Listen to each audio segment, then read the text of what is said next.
Hace poco hemos tenido una polémica, entre comillas, con el tema de la ley 720, ¿no? Y hay temas que tal vez, como la discusión venía por una marcha indígena, y hay gente que ya lo ve como desde lejos, no capta inmediatamente la dimensión del problema. A mí me gustaría un poco que tú nos pongas en panorama qué implicaciones tenía, porque ahora ya como hay, entre comillas, una pausa respecto a esta medida, esa idea de la conversión, ¿no? De la pequeña propiedad. Si realmente, hace rato nos comentabas, ¿no? Es algo que afecta, tiene que ver directamente con los grandes propietarios, o en qué espacios influyen, quiénes son realmente los que sacan créditos desde la propiedad. ¿Son los productores, son los dueños? Hay palos blancos en la tierra. Sobre esa problemática, ¿qué nos puedes comentar? Es súper importante, que hay que recordar que por más que recortemos ese déficit o que YPFB, digamos, la sigamos haciendo funcionar, lo que nos tenemos que asegurar es que el Estado reciba dólares para poder pagar esta deuda. Porque la deuda es tan grande lo que nos están dejando para adelante, que con las proyecciones de YPFB mismo, con encontrar gas y con volver a exportar un poco, no va a alcanzar. Simplemente no va a alcanzar. ¿Y esto por qué? Porque los otros grandes exportadores, que son el oro, sobre todo la primera mercancía del país es el oro. La segunda mercancía en términos minerales van a ser el zinc, el estaño, la plata. Y en el agro va a ser la soya. Y hay que recordar que el país es, ante todo, un país soyero. 49% de nuestra superficie agrícola es soya. Eso es algo que nos debería, digamos, también hacer pensar sobre la identidad nacional. Y, por lo tanto, aquí el planteamiento también tiene que ver con el hecho de que los actores que más ganan no forzosamente están haciendo simplemente un negocio con la tierra, sino con la cadena de valor. Crean oligopolios donde ellos dominan todo un sector del país y ellos son los que transforman y reexportan esos commodities, estas mercancías, y se ganan dinero, y en vez de traer de vuelta estos dólares, se prestan en bolivianos. Entonces, ¿de qué te estoy hablando? Te estoy hablando que el día de hoy, los préstamos bancarios, antes, el sector agropecuario en el conjunto del país, en el 2012, representaba 15% de esos préstamos.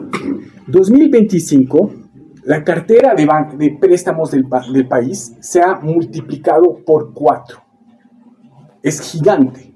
Es casi del tamaño de la gestora. Y ahí, ahora, 22% va al sector agropecuario. Muy bien, hay ahí todo tipo de productores. No había sido así.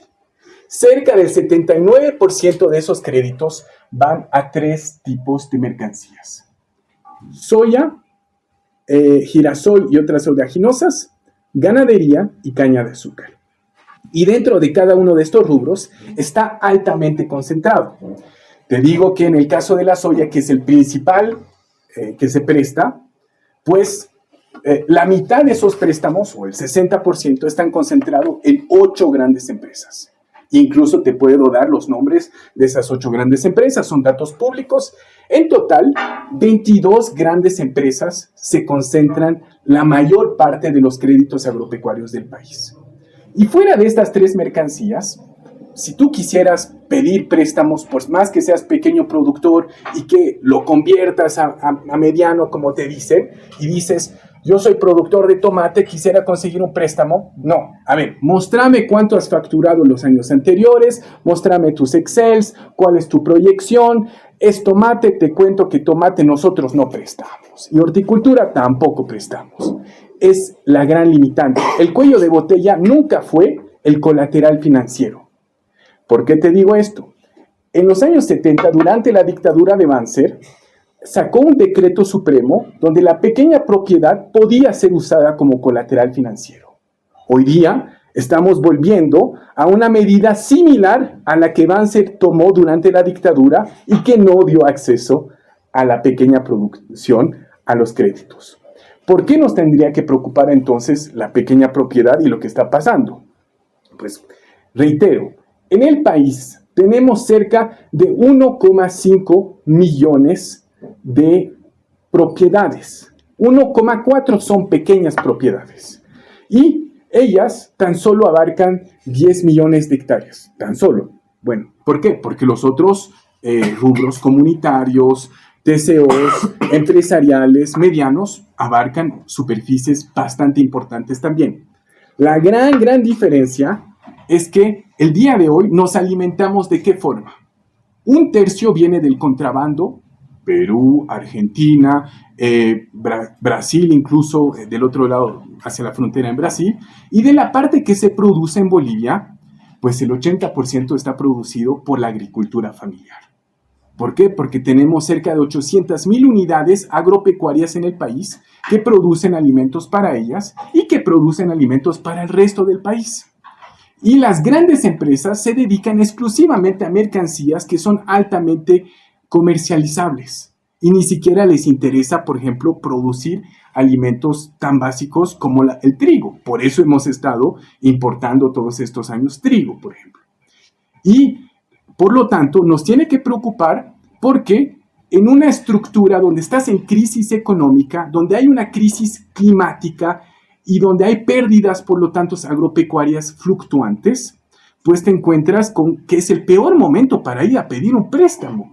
Y si te abren la puerta hacia un préstamo, lo que en realidad están haciendo es te están habilitando para que te endeudes y que tarde o temprano te despojes. Lo que yo pienso es que si pasa la 17-20, como dicen, en un par de años, frente a la crisis que tenemos, vamos a tener a muchos pequeños productores que de su propia voluntad, sí, se habrán hecho despojar ante el banco, ante la crisis ecológica, ante el cambio climático, y esa tierra acabará en manos de empresarios que, disculpen, no saben hacer alimentos, y si lo saben hacer, pues lo van a subir de precio drásticamente, porque paradójicamente la agricultura familiar que produce estos alimentos la subsidia, porque no recibe un pago digno. La agricultura familiar en promedio ni siquiera recibe un salario mínimo. Y es ahí donde nos tiene que preocupar, por lo tanto, la simetría de poder en la medida que esta ley va a permitir a grandes empresarios hacerse de esa tierra, usarla como colateral financiero, después de haber despojado a pequeños productores, y no les va a interesar producir alimentos, y si los producen, ni siquiera van a ser a precios que nosotros conocemos. Eso es lo que nos tiene que preocupar sobre estos elementos, además del despojo de los pequeños productores que de forma histórica y continua nos han estado subsidiando todos estos años y que más bien se merecen unos créditos que sean sujetos a su producción, que sean sujetos a fondos colaterales. Arce ha hecho un fondo para apoyar a soyeros de $300 millones a 0%. Carajo, ¿cómo vamos a pedirle al pequeño productor que de paso para recibir un crédito tenga que pagar 12% de tasa de interés, porque eso es lo que le van a plantear, y que tenga que poner su pequeña propiedad como colateral? No podemos encontrar una forma más digna y sujeta a las condiciones materiales de esa población. Eso es lo que yo pienso. Gracias, Stasiek, muy clara la exposición. Ricardo, ahora sí, los temas de la tierra. Tú querías tocar el tema de la tierra, expláyate, este es el momento. No, bueno, a ver, la propuesta es cambiar IVA, IVA alimentos, y el IT, que a mí me parece el peor impuesto de Bolivia, suplantarlo por un IBES, Impuesto al Valor del Suelo. Bueno, teóricamente y empíricamente es uno de los mejores impuestos, ¿no? Hay una revisión de 2011, se llama Mireles Review, y nos dice, entre todos los impuestos, este es el menos malo. Porque, a ver, imagínense ustedes, el suelo no se puede ocultar, está siempre ahí. Los estados financieros, el balance general, estados de resultados, lo pueden disfrazar, ¿no? Pero el suelo no se puede disfrazar, ¿no? Siempre está ahí. Luego, tú puedes diseñar un IBS, un impuesto al valor del suelo, extremadamente progresivo. Es decir, a los muy pequeños no les cobras nada, a los pequeños muy poquito, y a los muy grandes ya un montón, ¿no? Y aquellos que tengan, por ejemplo, lotes baldíos, por ejemplo, el IBS se plantea también de forma urbana, aquellos que tienen un lote baldío ahí en plena ciudad, cuando hay crisis habitacional, ¿no? Hay gente que paga mucho por un alquiler, ¿no? Tener un lote baldío ahí es un poco antipoblación, ¿no? Anti eso, sí. Y a esos, ¿no? Darles con todo en impuestos. Bien, en Sao Paulo ya se hizo este experimento, bajaron los precios de alquileres cuando se presentó el IBS urbano, y hay que crear paulatinamente también un IBS rural, ¿no? Donde tú, por ejemplo, si detectas que alguien no está produciendo y está especulando, ¿no? Le colocas un 8%, si está produciendo, bueno, esa es una buena persona, un 1%, ¿no? Y con esos valores, tú les obligas a repatriar en parte dólares. Sassi nos podría decir, por ejemplo, no, pero están tomando deuda en bolivianos, ¿no? Pero bueno, alguien, para conseguir esos bolivianos, para pagar esa deuda, ha de cambiar dólares, ¿no? Y nosotros estamos recabando esos bolivianos bien, pues. Entonces, esa es una forma de agarrarles. Y es una de las formas, para mí, más justas incluso, ¿no? Es decir, hay toda una ética detrás, porque, claro, el valor del suelo es que, bueno, una tierra, por ejemplo, tiene mayor valor cuando está más cerca de una carretera, ¿no? Y esa carretera la ha puesto el Estado, entonces es una forma ¿no? de compensarse, ¿no? Etcétera, etcétera. Bien, entonces esa es una de las propuestas, sobre todo, que hay de tierra. Y también hay otra propuesta, y ahí obviamente, probablemente ahí con esto estemos de acuerdo, ¿no? Que es agarrar a las comercializadoras de oro y obligarles a liquidar, ¿no? Liquidar divisas. Y sobre todo liquidarlas para el BSB, no tanto para el sistema financiero, tal vez a través del Banco Unión en última instancia, ¿no? Que sería una de las formas. ¿Por qué? Porque nosotros sabemos de que de las exportaciones no están liquidando esas divisas, no están trayendo esos dólares. Y probablemente no lo traigan en la cuantía que se necesita. Bien, y obviamente nosotros podemos compensar, es decir, el Estado puede compensar a los privados de diferentes maneras, ¿no? Ahí con Stasi tal vez no estemos de acuerdo, pero yo les compensaría hasta con biotecnología si se implantara un IBS en Bolivia, ¿no?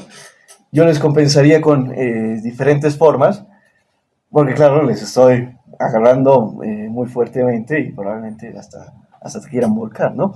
Entonces, hay que pensarlo políticamente, ¿no? La forma viable políticamente de implantarlo, con un Congreso extremadamente, ¿no? lleno de terratenientes, ¿no? Hacerlo progresivo, por ejemplo, ¿no? Hay que pensarlo de forma progresiva, primero un IBS urbano, luego un IBS rural, ¿no? Estaba hablando con un diputado y me dice, lo del IBS urbano a mí me parece muy bien, ¿no? Porque no hay inmobiliarias dentro del Congreso, al menos yo no las he visto, así me comentó él, pero sí lo hay en terratenientes, eso es muy claro, ¿no? Entonces, pero claro, es tan urgente este impuesto, ¿no? De hecho, cuando yo lo coloco en los modelos de simulación, pues básicamente nos alivia bastante incluso en el mediano plazo, ¿no? Para 2028-2027. Que hasta lo veo como, ¿no? como una de las mejores alternativas que tenemos en la actualidad. Y también para terminar, porque todo está relacionado, hay una estrategia en in and out, que eso significa mejor dentro que fuera, ¿no? Nosotros tenemos para 2028 una crisis energética muy profunda. Se está acabando el gas, este año incluso vamos a importar un poco porque hay déficit, ¿no? Hay que modificar todas las predicciones que se han hecho. Este año estamos peor que las proyecciones que se han hecho. Y es el tema energético. Y Bolivia, si no transiciona hasta 2028 más o menos agresivamente, no como lo ha planteado la nueva ley que está planteando el gobierno en la actualidad, que para mí está bien que tú hables de liberalizar el mercado y cosas de eso, pero no basta. Y en el tema energético no basta. No, Stasik nos decía, no basta que YPFB no esté en esa condición. Bueno, en el caso de que, bueno, sin YPF nos morimos, ¿no? Pero en el caso energético también nos morimos si es que no lo hacemos de forma mucho más agresiva que lo está planteando incluso el gobierno. No, esa propuesta que yo le llamo REREA, es un régimen especial donde básicamente por hito tecnológico haya un crédito fiscal. No lo voy a explicar rápidamente, ¿no? Si tú me pones una planta, yo te bajo 5% el IVA, ¿no? Como no existía esa planta, no hay una pérdida, no aumenta el déficit fiscal, no existía esa empresa en Bolivia, ¿no? Eso en energías renovables, ¿no? Ustedes saben de que nosotros podemos hacer incentivos por oferta y por demanda, ¿no? Podemos obligarle, por ejemplo, a instituciones públicas a adquirir energía verde, ¿no? Y podemos, por el otro lado, ¿no?, darles incentivos fiscales. Es decir, si tú colocas, ¿no?, un espacio grandísimo de plantas solares, ¿no?, ha sido una buena empresa, recién ahí con ese hito tecnológico yo te bajo un 5% del IVA, ¿no? Haz más cosas, ¿no? Por ejemplo, contrata muchas más personas, ¿no? Aumenta la cantidad de personas que has contratado, yo te bajo otro 5%. Bien, si es que no lo hacemos, o sea, si no lo hacemos así de agresivo, no como el gobierno que dice vamos a liberalizar, seguridad jurídica para todos, que a mí me parece más verborrea que otra cosa, no, eso es, la ley del gobierno es esperar 2 años a que vengan, ¿no? Esperar 2 años a que piensen invertir, van a hacer sus planes de factibilidad, ¿no? Recién en ese entonces, no alcanzamos. Porque el problema es hoy, ¿no? Y la catástrofe es 2028. Pronósticos oscuros. Quisiera, antes de dar la palabra al público y algunas ya preguntas que nos han llegado, yo que estaba tentado con que Stasik nos des un poco, desmitifiques, o no sé si desmitificar esa idea, pero esa ruptura que se marca entre lo que fue el gobierno anterior o el MAS y el actual. Y hubiese querido, pero prefiero que nos comentes lo que él ha dicho, pero hubiese querido que nos hagas, que si es realmente, estamos en un gobierno distinto respecto a la política sobre la tierra, por ejemplo, o más bien hay una continuidad. Pero me parece que también provocado lo que decía Ricardo. ¿Tú qué opinas de lo que él propone? A ver, entonces vamos por partecitas. Yo estoy de acuerdo sobre el impuesto de la tierra que él plantea. Sin embargo, creo que de ninguna forma es el momento para planteárselo a la base ancha de la pirámide. No sé si se acuerdan, pero hace poco, y con mucha razón, ha habido pues bastante descontento sobre el planteamiento de tener un impuesto de 5% para los productores agropecuarios. Y es porque para mí es obvio de que tú no puedes plantear nuevos impuestos si no planteas mejores servicios públicos, mejor salud, mejor educación pública, y que demuestres que se está dando y que no es algo que se vaya a dar. Entonces, por lo tanto, yo planteo que dicho esquema no solo se aplique primero exclusivamente a grandes propietarios, con la mirada que a futuro se arme una base ancha, y que sobre todo, además de eso, se agarre a los comercializadores, soyeros, ganaderos y justamente mineros auríferos.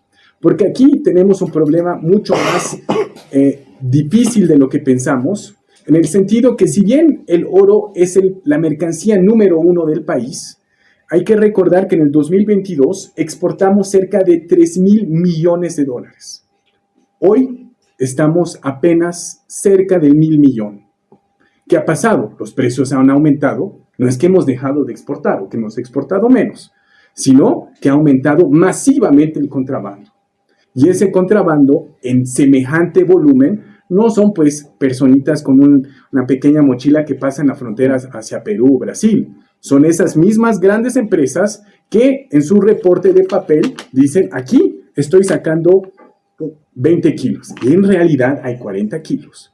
Y cuando llegan al país de destino, ahí se regulariza el elemento y por lo tanto podemos saber muy fácilmente quiénes son los grandes exportadores de oro que están contrabandeando ese oro. Y aquí tenemos que ser severos y decirles, primero, ustedes durante años han hecho esto, no han pagado los impuestos y de nuevo, también ser estratégicos, los cooperativistas ahorita solamente pagan 2,5 sobre la producción legal, que de nuevo no reportan a los volúmenes que son. Por lo tanto, es a encontrar un esquema de fiscalización a través de esas grandes exportadoras y que si no lo hacen, pues se la cierran. Y de ninguna forma estar compensándoles. Es más, hay una deuda que ellas y que el sector tiene, que es una deuda socioecológica sobre las poblaciones ribereñas que han sido contaminadas por mercurio y de paso, no solo ellos, todas las grandes empresas mineras en el país tienen pasivos ambientales que han dejado de lado y donde tú vas a Potosí, que tanto exporta todos estos años, que tanto ha exportado y encuentras que no ha generado los beneficios económicos que se pretenden. Por eso yo no estoy de acuerdo con una política de, pues así de zanahoria, poquito a poquito, te voy a dar una ayudita, tú me ayudas. No, yo creo que hay que ser mucho más drástico. Definitivamente no es la correlación de fuerzas que existe el día de hoy en el legislativo, ni la visión del gobierno, ¿verdad? Lo mismo en el caso del agro cruceño, que de nuevo no solamente importa 250 millones de dólares de agroquímicos, sino que en el caso de la soya, una estimación que tengo es que todos estos años se han beneficiado en promedio, estos últimos 5 años, de 140 millones de dólares de subsidio de combustibles. Por lo tanto, si mañana subiesen esos precios, es muy posible que muchos pequeños productores van a quebrar y que muchos grandes van a aprovechar para comprarles. Por eso es que esta ley de nuevo de pequeña producción, porque hay pequeños productores soyeros, es tan atractivo para ellos ahorita, para futuro, pues reconcentrar la tierra y mucho más. Y yo creo que el planteamiento tiene que ser mucho más severo sobre los grandes exportadores que tienen que estar pagando mucho más. Las grandes empresas exportadoras, según un estudio que publiqué para CIPCA, pagan menos del 1% de impuestos comparado a sus ventas. Ustedes, yo, pagamos más en proporción a nuestros ingresos que estas grandes empresas. Es una vergüenza total. Y no todas las empresas del país es así. Hay empresas como INTI que pagan sus impuestos a altura mucho más alta y a mí me parece genial que lo hagan, pese a que no tengan las grandes ganancias que estos grandes actores. Entonces, con esta idea, volviendo sobre la pregunta sobre la continuidad o ruptura con el MAS, claramente hay cosas que el MAS no podía hacer porque pues, no podía conseguir préstamos y a más, porque de repente también tenía unas bases sociales que le impedía ser demasiado bondadoso con el agro, en cierta medida. Para mí es más de que antes el agro y otros sectores como el cooperativista minero, pues eran aliados circunstanciales, a veces se mediaba, el Estado jugaba ese rol de mediador. Hoy son el gobierno. Hoy están en el gobierno 2 viceministros cooperativistas mineros, el expresidente de ANAPO es nuestro ministro de Medio Ambiente y el expresidente de la CAO es el ministro de Desarrollo Rural y Productivo. Por lo tanto, estamos en un momento donde están profundizando ese eje de la política del MAS, que no solamente era un eje. Pues el MAS no es solamente políticas extractivistas y relaciones económicas, es también muchos otros elementos, ya sea desde el elemento de la plurinacionalidad, que ahora estoy oyendo de nuevo que se está viniendo a disputar y decir, y si volvemos nomás a la república y cosas así, que no estaban, en la agenda del MAS, ni por si acaso. Y, sin embargo, en el ámbito extractivista, creo que estamos en una profundización severa en torno a esto, y lo peor es que ese es el imaginario que nos están dando y nos están planteando diciendo, el MAS hizo otra cosa, nosotros vamos a cambiar, pero en los hechos es En los años 80 nos decían exportar o morir. Yo creo que ahorita nos están diciendo exportar hasta morir, porque las exportaciones que estamos generando no están generando las divisas para que el Estado pague la deuda, y pese a que la deuda les va a beneficiar a ellos, porque están pensando en invertir en infraestructuras y caminos que van a beneficiar de nuevo a estos sectores, a la revalorización de su tierra y mucho más. Pero sobre el impuesto, Ricardo, 100% de acuerdo, simplemente creo que es una cuestión de etapas y cómo ir avanzando, y estoy de acuerdo que es extremadamente progresivo y que habría que ser fuertes con eso para que de una vez se plantee y todos los beneficios que planteas.